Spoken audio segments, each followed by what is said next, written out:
एका गरीब मुलीचं आयुष्य एका रात्रीत बदललं.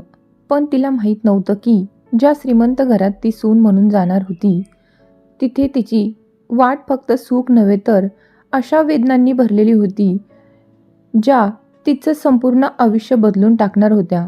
प्रेम, विश्वासघात, कटकारस्थानं आणि मृत्यूच्या दारातून परत आलेल्या एका मुलीची ही कथा आहे.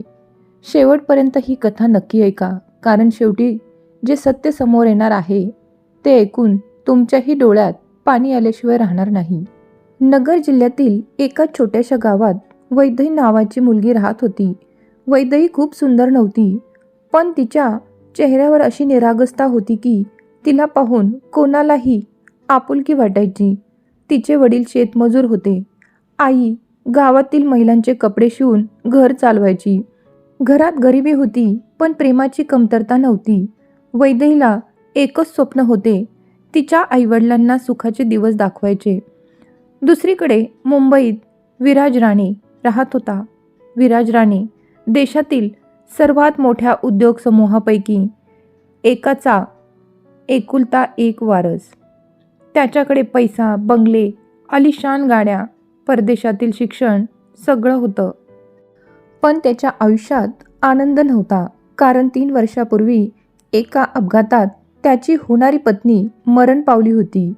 त्या घटनेनंतर विराजने प्रेम, नातेसंबंध आणि लग्न या सगळ्यांपासून स्वतःला दूर केलं होतं. त्याची आजी मात्र रोज देवाला एकच प्रार्थना करायची, माझ्या नातवाला पुन्हा हसवायला शिकव.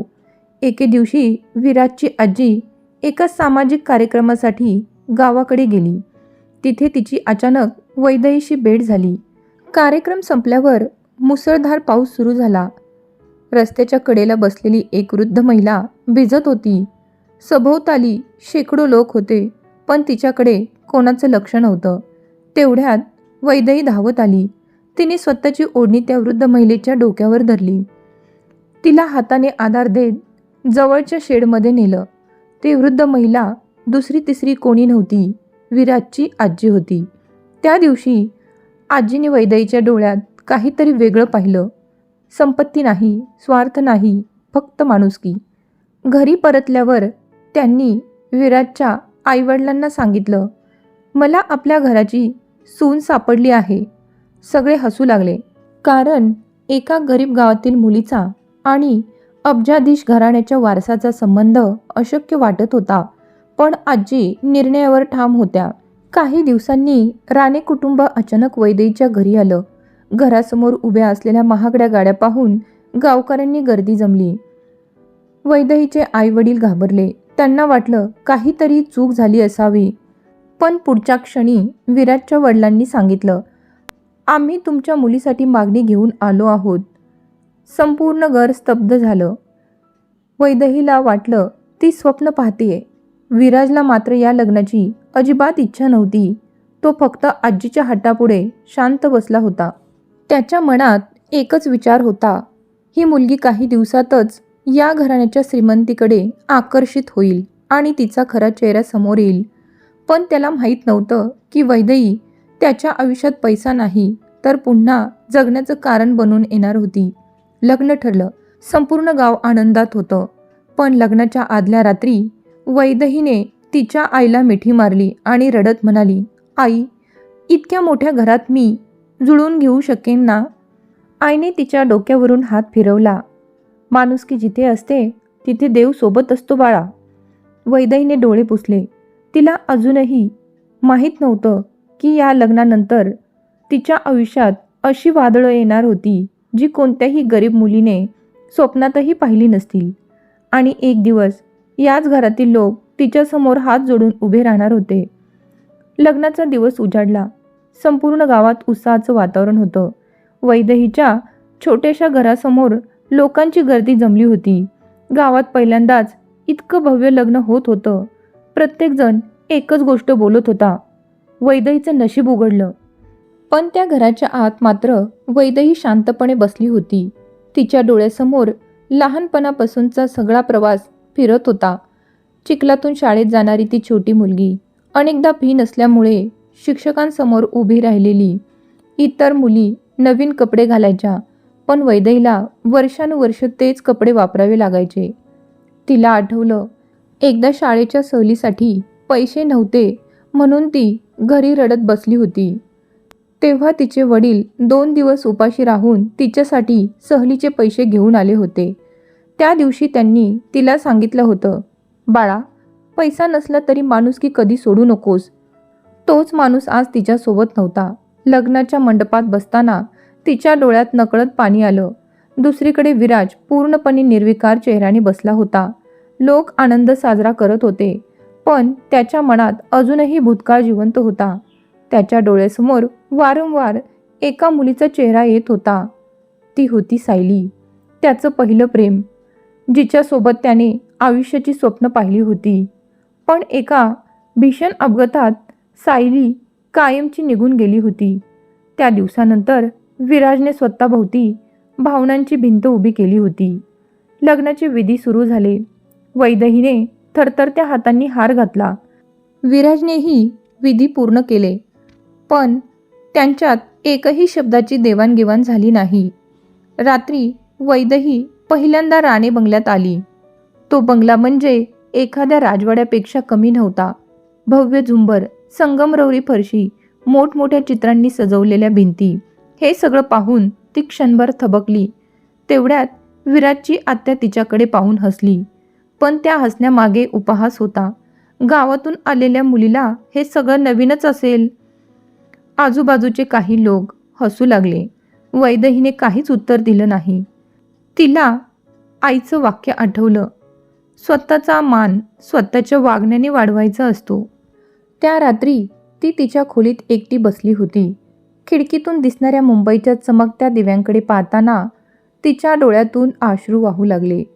कारण आज आयुष्यात पहिल्यांदाच तिची आई तिच्याजवळ नव्हती. तिने फोन लावला. आईचा आवाज ऐकताच तिचा बांधा फुटला. आई, फक्त एवढंच बोलून ती रडू लागली. आईने तिला समजवलं, पण त्या रात्री वैदेहीला झोप लागली नाही. तिला माहीत नव्हतं की हे फक्त सुरुवात होती. या घरात तिच्यासाठी अजून कितीतरी परीक्षा वाट पाहत होत्या आणि त्या परीक्षेमध्ये तिच्यासोबत उभा राहणारा एकमेव माणूस सध्या तिच्याकडे बघायलाही तयार नव्हता. वैदेहीला राणे बंगल्यात येऊन काही दिवस झाले होते. ती रोज सकाळी लवकर उठायची, घरातील मोठ्यांना नमस्कार करायची आणि सर्वांना मदत करण्याचा प्रयत्न करायची. पण त्या घरातील प्रत्येक व्यक्ती तिच्याकडे सून म्हणून पाहत नव्हती. काहींच्या नजरेत ती अजूनही फक्त गरीब घरातून आलेली मुलगी होती. एका सकाळी घरात मोठी पूजा ठेवण्यात आली होती. मुंबईतील अनेक प्रतिष्ठित लोक येणार होते. विराजची आत्या शालिनी यांना सुरुवातीपासूनच वैदेही आवडत नव्हती. त्यांच्या मते राणे घराण्याची सून ही एखाद्या उद्योगपतीची मुलगी असायला हवी होती, गावातील साधी मुलगी नव्हे. पूजेच्या तयारीत वैदेही मनापासून काम करत होती. फुलांची सजावट, पाहुण्यांची व्यवस्था, प्रसादाची तयारी, ती कोणत्याही नोकरापेक्षा जास्त मेहनत घेत होती. पण शालिनी आत्या प्रत्येक गोष्टीत तिची चूक काढत होत्या. हे फूल इथे कोणी ठेवायला सांगितलं? तुला इतकं सुद्धा कळत नाही का? आमच्या घराण्याचे काही नियम आहेत. वैदेही शांतपणे ऐकत होती. तिला आईचे शब्द आठवत होते, उत्तर देण्यापेक्षा सहन करणं कधी कधी मोठं असतं. दुपारी पूजा सुरू झाली. घरात मोठमोठे उद्योगपती, राजकारणी आणि समाजातील मान्यवर आले होते. वैदेहीने साधी पण सुंदर साडी नेसली होती. तिच्या चेहऱ्यावर मेकअप नव्हता, पण तिच्या डोळ्यातील निरागसतापणा तिला वेगळीच ओळख देत होता. तेवढ्यात एका पाहुणीने शालिनी आत्यांना विचारलं, ही तुमची सून आहे का? शालिनी आत्या हसल्या. हो, सून आहे, पण आमच्या स्टेटसची नाही. आजूबाजूचे काही लोक हसले. त्या शब्दांनी वैदेहीच्या हृदयावर जणू कोणीतरी वार केल्यासारखं झालं. तिने पहिल्यांदाच स्वतःचा अपमान इतक्या लोकांसमोर होताना पाहिला होता. तिच्या डोळ्यात पाणी आलं, पण तिने ते कोणालाही दिसून दिलं नाही. तेवढ्यात विराज तिथे आला. त्याने संपूर्ण प्रसंग ऐकला होता. क्षणभर त्याच्या मनात काहीतरी टोचलं, पण तो काहीच बोलला नाही. वैदेहीला त्याच्याकडून किमान एका शब्दांची अपेक्षा होती, पण तो शांत राहिला. त्या रात्री ती तिच्या खोलीत बसून रडत होती. तिच्या हातात तिच्या वडिलांचा एक जुना फोटो होता. फोटोकडे पाहत ती हळू आवाजात म्हणाली, बाबा, मी खूप प्रयत्न करते, पण इथे प्रत्येक क्षणी मला जाणवतंय की मी या घरची नाही. तिच्या डोळ्यातून अश्रू फोटोवर पडले. तेवढ्यात दरवाजा हलका आवाजात उघडला. समोर विराजची आजी उभी होत्या. त्यांनी काही न बोलता वैदेहीच्या डोक्यावर हात ठेवला आणि म्हणाल्या, लोक श्रीमंतीने मोठे होत नाहीत बाळा, मनाने मोठे झाले की खऱ्या अर्थाने मोठे होतात. वैदेही त्यांच्या मिठीत शिरली आणि लहान मुलीसारखी रडू लागली. त्या दिवसापासून आजी आणि वैदेही यांच्यात एक वेगळंच नातं तयार होऊ लागलं. पण दुसऱ्या बाजूला शालिनी आत्याच्या मनात राग वाढत होता, कारण घरातील अनेक लोक वैदेहीचं कौतुक करू लागले होते. आजी तिच्यावर जीवापाड प्रेम करू लागल्या होत्या. आणि सर्वात महत्त्वाचं म्हणजे विराजच्या मनातही नकळत तिच्याबद्दल आदर निर्माण होऊ लागला होता. हे शालिनी आत्यांना अजिबात सहन होत नव्हतं. त्या रात्री त्यांनी त्यांच्या मुलीला सांगितलं, ही मुलगी जर या घरात अशीच राहिली तर एक दिवस सगळ्यांची मने जिंकेल. त्याआधीच तिला या घरातून बाहेर काढावं लागेल. आणि त्या क्षणी वैदेही विरुद्ध पहिलं मोठं कटकारस्थान सुरू झालं. राणे बंगल्यातील वातावरण वरून शांत दिसत होतं, पण आतून अनेक वादळं तयार होत होती. वैदेही रोजप्रमाणे घरातील कामात मदत करत होती. आजीची औषधं, त्यांच्या वेळेवरच्या जेवणाची काळजी, नोकऱ्यांच्या अडचणी समजून घेणं. ती घरातील प्रत्येक व्यक्तीला आपलं मानत होती. पण तिला कल्पना नव्हती की काही लोक तिच्या विरुद्ध मोठा डाव रचत होते. एके दिवशी घरात मोठी पार्टी आयोजित करण्यात आली. विराजच्या कंपनीचा एक महत्त्वाचा करार पूर्ण झाला होता, त्यामुळे अनेक मान्यवर पाहुणे बंगल्यात येणार होते.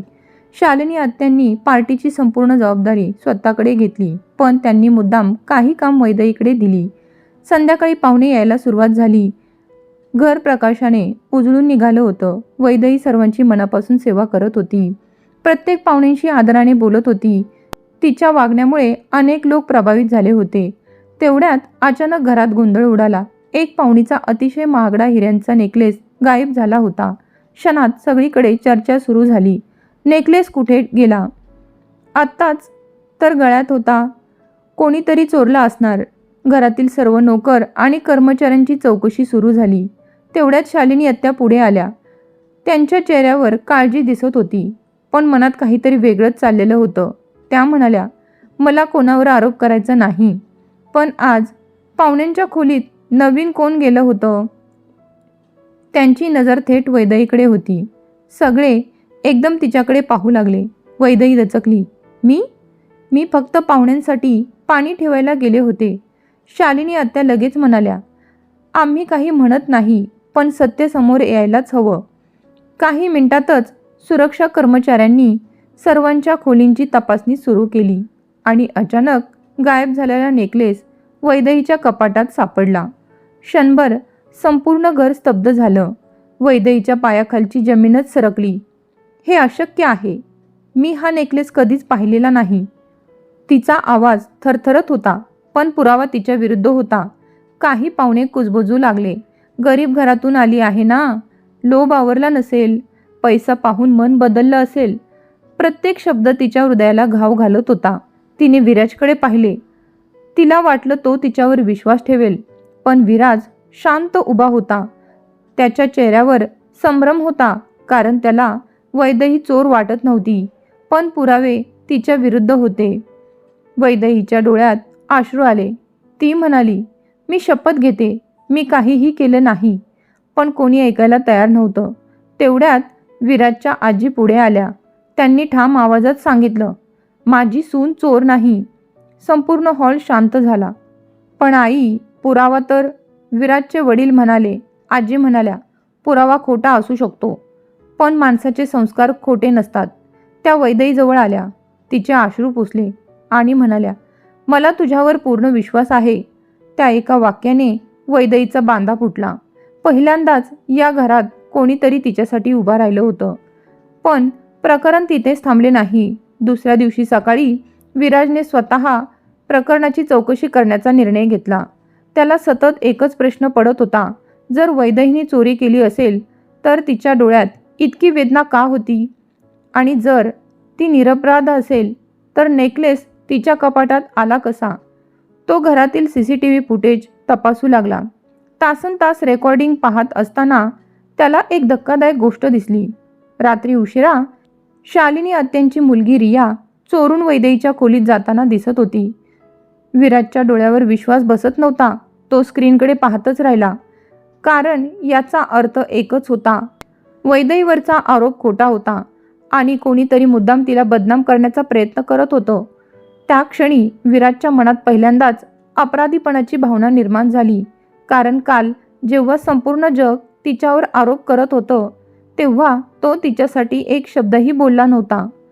पण अजून मोठा धक्का त्याची वाट पाहत होता, कारण रियाने हे सर्व स्वतःहून केलं नव्हतं. तिच्या मागे दुसऱ्याच व्यक्तीचा हात होता आणि त्या व्यक्तीचं नाव ऐकून विराजच्या पायाखालची जमीनच सरकणार होती. रात्रीचे जवळपास 2 वाजले होते. विराज अजूनही आपल्या स्टडीमध्ये बसला होता. समोर स्क्रीनवर CCTV फुटेज थांबलेलं होतं. रिया स्पष्टपणे वैदेहीच्या खोलीत जाताना दिसत होती. काही मिनिटांनी ती बाहेर आली होती. विराजच्या हातातला ग्लास थरथरला.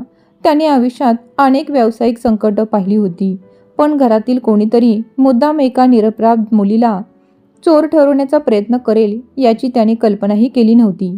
त्याने लगेच रियाला बोलवलं. रिया घाबरलेल्या अवस्थेत आली. CCTV फुटेज पाहिलंय मी, विराज शांत पण धारदार आवाजात म्हणाला. रियाचा चेहरा पांढरा पडला. भाऊ, मी फक्त नेकलेस तू ठेवला होता का वैदेहीच्या कपाटात? काही क्षण ती शांत राहिली. मग तिच्या डोळ्यात पाणी आलं. हो. का? रिया जोरात रडू लागली. मी स्वतःहून नाही केलं. आईने सांगितलं होतं. विराजच्या छातीत काहीतरी कोसळलं. म्हणजे आत्यांनी? रियाने मान खाली घातली. आई म्हणाली, ती मुलगी या घरात राहिली तर एक दिवस सगळ्यांची मने जिंकेल. आजी तिला खूप मानतात. लोक तिचं कौतुक करतात. आणि रिया थांबली. आणि तुम्हीही तिच्याकडे वेगळ्या नजरेने पाहायला लागलात. हे ऐकून विराज काही क्षण निशब्द बसून राहिला. त्याला जाणवलं, त्याच्या नकळत तो खरंच बदलत होता. सकाळी नाश्त्याच्या वेळी संपूर्ण कुटुंब उपस्थित होतं. वातावरण तणावाने भरलेलं होतं. वैदेही मात्र शांतपणे बसली होती. तिच्या चेहऱ्यावर कालच्या अपमानाची सावली अजूनही होती. विराज उठला. सगळे त्याच्याकडे पाहू लागले. त्याने सरळ रियाकडे पाहत विचारलं, सगळ्यांसमोर सत्य सांग. रिया रडत उठली. नेकलेस वैदेही वहिनींनी चोरलेला नाही. मी तो त्यांच्या कपाटात ठेवला होता. क्षणभर घरात मृत शांतता पसरली. विराजचे वडील धक्क्याने उभे राहिले. आजीच्या डोळ्यात वेदना उमटली. शालिनी आत्यांनी काही बोलण्याच्या आधीच विराजचा आवाज घुमला. आणि हे सगळं आत्याच्या सांगण्यावरून झालं. सगळे स्तब्ध झाले. शालिनी आत्यांनी स्वतःचा बचाव करण्याचा प्रयत्न केला. मी घराचं भलं पाहत होते. ती मुलगी आपल्यातली नाही. पुरे. विराज पहिल्यांदाच एवढ्या कठोर आवाजात बोलला. एका निरपराध मुलीचा सगळ्यांसमोर अपमान करणं हे घराचं भलं नाही. त्याची नजर मग वैदेहीकडे वळाली. ती अजूनही शांत बसली होती, पण तिच्या डोळ्यात साचलेले अश्रू स्पष्ट दिसत होते. विराज तिच्या समोर येऊन थांबला. संपूर्ण घर श्वास रोखून पाहत होतं. त्याने हळू आवाजात म्हटलं, माझी चूक झाली. वैदेहीने त्याच्याकडे पाहिलं. जेव्हा सगळे तुझ्यावर आरोप करत होते तेव्हा मी तुझ्यासाठी उभा राहिलो नाही. मला तुझ्यावर विश्वास ठेवायला हवा होता. तिच्या डोळ्यातील अश्रू ओघळले. पण त्या अश्रूंमध्ये कालसारखी असह्यता नव्हती. एक खोल जखम होती. काही जखमा माफीने भरत नाहीत. ती शांतपणे म्हणाली. हे ऐकून विराज निशब्द झाला. आजी पुढे आल्या. वैदेही, बाळा, आम्ही तुझी माफी मागतो. त्या शब्दांनी वैदेहीच्या डोळ्यात पुन्हा पाणी आलं. तिने पटकन आजीचे हात धरले. आजी, तुम्ही माझ्यासाठी उभ्या राहिलात. मला तुमच्यावर राग नाही. पण विराजकडे पाहताना तिच्या मनात अजूनही कालची वेदना जिवंत होती. त्या दिवसानंतर घरातील वातावरण बदललं. नोकर मंडळी वैदेहीकडे अधिक आदराने पाहू लागली. विराजचे वडीलही तिच्याशी मनमोकळेपणाने बोलू लागले. पण विराज आणि वैदेही यांच्यात एक न दिसणारी भिंत उभी राहिली होती. विराजने ती भिंत मोडण्याचा प्रयत्न सुरू केला. तो आजींना भेटायला वारंवार त्यांच्या खोलीत जाऊ लागला, कारण वैदेही बहुतेक वेळा तिथेच असायची. कधी औषधांची वेळ विचारायचा, कधी डॉक्टरांचा अहवाल तपासायचा. प्रत्यक्षात त्याला फक्त वैदेहीशी 2 शब्द बोलायचे असायचे, पण वैदेही नेहमी नम्र, औपचारिक आणि अंतर राखून बोलायची. एका संध्याकाळी आजीची तब्येत अचानक बिघडली. त्यांना तीव्र श्वासोच्छ्वासाचा त्रास सुरू झाला. घरात घबराट उडाली. डॉक्टर येईपर्यंत वैदेहीने विलंब न करता आजींना योग्य स्थितीत बसवलं. त्यांची औषधं दिली आणि सतत त्यांच्याशी बोलत राहिली. डॉक्टर आल्यावर म्हणाले, तुम्ही योग्य वेळी योग्य काळजी घेतलीत. काही मिनिटं उशीर झाला असता तर परिस्थिती गंभीर झाली असती. सगळ्यांनी वैदेहीकडे पाहिलं. विराज पहिल्यांदाच तिच्याकडे फक्त जबाबदारीने नव्हे तर खोल आदराने पाहत होता. त्या रात्री तो आजीच्या खोलीबाहेर उभा होता. आत वैदेही खुर्चीवर बसून जागी होती. तिने आजींचा हात हातात धरला होता, जणू स्वतःचीच आई झोपवलेली आहे अशा मायेने. विराजच्या मनात अचानक सायलीची आठवण आली. अपघाताच्या रात्री तो तिच्यासोबत नव्हता. तो उशिरा पोहोचला होता. आज मात्र कोणीतरी जीव तोडून एका वृद्ध स्त्रीला वाचवत होतं. त्याच्या डोळ्यात नकळत पाणी आलं. तो आत गेला नाही, फक्त शांतपणे उभा राहून पाहत राहिला, कारण त्या क्षणी त्याला पहिल्यांदाच जाणवलं, ही मुलगी या घरात नशीब म्हणून आलेली नाही. ती या घराचं तुटलेलं हृदय जोडायला आलेली आहे. पण त्याचवेळी शालिनी आत्यांच्या मनात राग द्विगुणित झाला होता. त्यांनी पहिला डाव गमावला होता आणि आता दुसरा डाव खेळणार होत्या. आणि यावेळी लक्ष फक्त वैदेहीची बदनामी नव्हती, तर विराज आणि वैदेही यांच्यात निर्माण होणाऱ्या विश्वासाला कायमचं तोडणं होतं. नेकलेस प्रकरणानंतर काही दिवस शांततेत गेले. घरातील अनेक लोकांची वैदेहीबद्दलची मतं बदलू लागली होती. ज्या नोकरांना तिच्याशी बोलायलाही भीती वाटायची, ते आता तिचा सल्ला घ्यायला लागले होते. आजी तर तिला क्षणभरही नजरेआड करू इच्छित नव्हत्या. पण या सगळ्यामुळे एक व्यक्ती आतून जळत होती, शालिनी आत्या. त्यांना वाटलं होतं की एका आरोपाने वैदेही कायमची घराबाहेर जाईल, पण उलट तिचा मान वाढला होता आणि सर्वात जास्त त्यांना त्रास होत होता तो विराजमध्ये दिसणाऱ्या बदलांचा. पूर्वी कोणाशीही न जुळवणारा विराज आता आजीच्या खोलीत जास्त वेळ घालू लागला होता आणि तिथे नेहमी वैदेही असायची. एक दिवस शालिनी आत्यांनी नवीन डाव आखला. राणे ग्रुपची एक अत्यंत महत्त्वाची व्यावसायिक फाईल गायब झाली. त्या फाईलमध्ये कंपनीच्या कोट्यावधी रुपयांचा कराराशी संबंधित कागदपत्र होती. घरात पुन्हा खळबळ उडाली. विराजचे वडील संतापले. ही फाईल ऑफिसमधून बाहेरच कशी आली? सगळीकडे शोध सुरू झाला. तेवढ्यात शालिनी आत्या म्हणाल्या, काल विराजच्या स्टडीमध्ये कोण गेलं होतं? एका नोकराने उत्तर दिलं, वैदेही मॅडम गेल्या होत्या. विराज सरांनी काही कागद आणायला सांगितले होते. पुन्हा एकदा सगळ्यांच्या नजरा वैदेहीकडे वळाल्या. वैदेही थोडी घाबरली. हो, मी गेले होते, पण फाईलला हातही लावला नाही. शालिनी आत्या लगेच म्हणाल्या, मग ती फाईल गायब कशी झाली? वातावरण पुन्हा तणावपूर्ण झालं. पण यावेळी एक फरक होता. विराज शांतपणे उभा राहिला.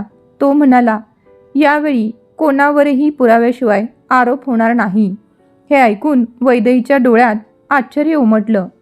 पहिल्यांदाच कोणीतरी तिच्यासाठी उभा राहत होतं. चौकशी सुरू झाली. 2 दिवस संपूर्ण घर आणि ऑफिसमध्ये शोध घेतला गेला, पण फाईल सापडली नाही. तिसऱ्या दिवशी विराजला एक अनोळखी फोन आला. फोनवरील व्यक्ती म्हणाली, जर तुम्हाला ती फाईल परत हवी असेल तर 50 लाख रुपये तयार ठेवा. विराज हादरला. याचा अर्थ फाईल चोरी झाली होती. त्याने लगेच पोलिसांना माहिती दिली. तपास सुरू झाला आणि काही दिवसात धक्कादायक सत्य समोर आलं. फाईल कंपनीतील एका जुन्या कर्मचाऱ्याने चोरली होती. त्याला प्रतिस्पर्धी कंपनीने पैसे देऊन हे काम करून घेतलं होतं. वैदेहीचा त्या प्रकरणाशी काहीही संबंध नव्हता. सत्य समोर आल्यानंतर विराजच्या वडिलांनी सगळ्यांसमोर सांगितलं, आज जर आपण घाईघाईने निर्णय घेतला असता तर एका निरपराध व्यक्तीवर पुन्हा अन्याय झाला असता. त्याची नजर शालिनी आत्यांकडे गेली. आत्या काही बोलल्या नाहीत, पण त्यांचा चेहरा पडला होता. त्या रात्री वैदेही बंगल्याच्या बागेत एकटी बसली होती. आकाशात चांदणं पसरलं होतं. थंड वारा वाहत होता. तेवढ्यात विराज तिच्याजवळ आला. काही क्षण दोघेही शांत होते. मग विराज म्हणाला, धन्यवाद. वैदेहीने आश्चर्याने त्याच्याकडे पाहिलं. कशासाठी? या घरासाठी, जे काही करतेस त्याच्यासाठी.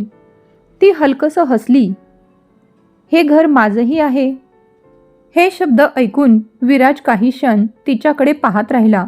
पहिल्यांदाच त्याला जाणवलं की ती या घराला खरंच आपलं मानते. त्याला तिच्याबद्दल आदर वाटू लागला होता. पण त्याचवेळी त्याच्या मनात भीतीही होती. कारण ज्या भावना तो पुन्हा कधी अनुभवणार नाही असं त्याला वाटलं होतं, त्या हळूहळू परत जाग्या होत होत्या. दुसऱ्या बाजूला वैदेहीच्या आयुष्यात एक नवीन संकट येत होतं. त्या रात्री तिच्या आईचा फोन आला. आईचा आवाज खूप कमकुवत वाटत होता. बाळा, तब्येत जरा बरी नाही. वैदेही घाबरली. दुसऱ्याच दिवशी ती गावाकडे गेली. डॉक्टरांनी तपासणी केल्यानंतर गंभीर बातमी दिली. आईच्या हृदयात मोठी समस्या होती आणि लवकरच शस्त्रक्रिया करावी लागणार होती. वैदेहीच्या डोळ्यासमोर अंधार पसरला. कारण तिने आयुष्यात जे काही सहन केलं होतं ते फक्त आईसाठी. आता आईलाच काही झालं तर? ती हॉस्पिटलच्या बाहेर बसून रडत होती आणि त्याचवेळी एक व्यक्ती तिच्या मागे येऊन उभी राहिली. ती व्यक्ती विराज होता. कारण वैदेहीने कोणालाही काही सांगितलं नव्हतं, तरीही तो तिच्या मदतीसाठी तिथे पोहोचला होता. त्या क्षणी वैदेहीच्या डोळ्यात आश्चर्य आणि भावनांचं वादळ एकत्र उमटलं. कारण आयुष्यात पहिल्यांदाच कोणीतरी तिच्या दुःखात तिच्यासोबत उभा होता. हॉस्पिटलच्या बाहेर असलेल्या त्या जुन्या बाकावर वैदेही एकटी बसली होती. तिच्या हातात आईच्या तपासण्यांचे रिपोर्ट होते आणि डोळ्यात अश्रू. डॉक्टरांनी सांगितलेली शस्त्रक्रिया अत्यंत महत्त्वाची होती. वेळेवर झाली नाही तर आईचा जीव धोक्यात येऊ शकत होता. आयुष्यात अनेक संकटांना सामोरी गेलेली वैदेही आज पहिल्यांदाच पूर्णपणे हतबल झाली होती. तिच्या मनात एकच विचार घोळत होता, जर आईलाच काही झालं तर ती कोणासाठी जगणार? तेवढ्यात तिच्या शेजारी कोणीतरी येऊन बसलं. वैदेहीने वर पाहिलं तर विराज शांतपणे तिच्याकडे पाहत होता. तो काही बोलला नाही. काही वेळ दोघांमध्ये शांतता होती. पण कधीकधी शब्दांपेक्षा शांतता जास्त बोलते. वैदेहीला जाणवत होते की तिच्या दुःखाची जाणीव कोणीतरी मनापासून करत आहे. काही वेळाने विराजने हळू आवाजात विचारलं, डॉक्टर काय म्हणाले? वैदेहीने रिपोर्ट त्याच्या हातात दिले. तिचे थरथरणारे हात आणि भरून आलेले डोळे पाहून विराजच्या मनात एक वेगळीच वेदना निर्माण झाली. तो रिपोर्ट वाचत राहिला आणि मग शांतपणे म्हणाला, काळजी करू नकोस. काकूंची शस्त्रक्रिया सर्वोत्तम डॉक्टरांकडून होईल. वैदेहीने त्याच्याकडे पाहिले. पण खर्च? ती बोलणार इतक्यात विराज तिचं वाक्य अर्ध्यातच थांबवलं. तुझी आई म्हणजे आता माझ्या घरातील व्यक्ती आहे. त्यांच्या उपचाराची जबाबदारी माझी आहे. हे ऐकताच वैदेहीच्या डोळ्यात अश्रू आले. आयुष्यात पहिल्यांदाच तिला वाटलं की ती एकटी नाही. पुढच्या काही दिवसात विराज स्वतः डॉक्टरांशी बोलू लागला. मुंबईतील सर्वोत्तम हृदयरोग तज्ज्ञांना बोलवण्यात आलं.